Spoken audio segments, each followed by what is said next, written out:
খেলার মাঠে এ দৃশ্য বড় অশোভন ফুটবলারদের উদ্দেশ্যে গ্যালারি থেকে কটূক্তি। বিয়ারের ক্যান ক্যাপ ছেঁড়া, পাল্টা সমর্থকদের সঙ্গে হাতাহাতিতে জড়িয়ে পড়া ফুটবলারদের বৃহস্পতিবার কোপা আমেরিকার সেমিফাইনালে এই অশোভন দৃশ্যই সাক্ষী থাকল ফুটবল বিশ্ব।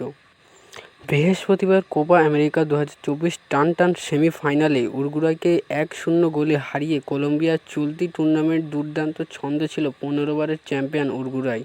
কিন্তু একদিন খানিক অঘটন ঘটিয়ে সেই উরুগুয়ের বিরুদ্ধে জয় তুলে নিয়ে কলম্বিয়া। উরুগুয়ে খাতায় কলমে খানিকটা এগিয়ে থাকলেও 15 মিনিট বারের চ্যাম্পিয়নদের 1 ইঞ্চি জমিও ছাড়েনি কলম্বিয়া।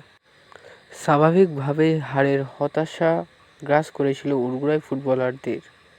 উরুগুয়ের ফুটবলাররা রেগে গিয়ে নুয়ারেজ তার পরিবার ফুটবলার সমর্থকদের সাথে জড়িয়ে পড়ল নুয়ারেজ।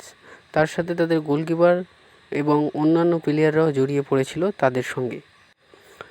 ব্যাংক অফ আমেরিকা স্টেডিয়াম গ্যালারির মাঝখান দিয়ে ফিরতে হয় ড্রেসিং রুমে।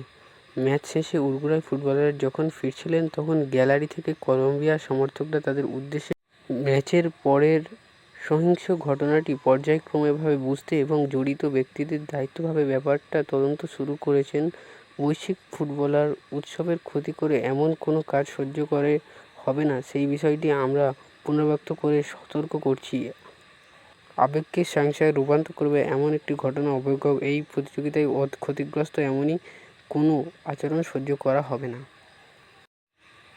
আমাদের এই ভিডিওটা যদি ভালো লেগে থাকে চ্যানেলটা সাবস্ক্রাইব করে ভিডিওটা লাইক করে আমাদের চ্যানেলের সঙ্গে জড়িত থাকবেন। এই ভিডিওটা দেখার জন্য আপনাদের সকলকে ধন্যবাদ। Thank you.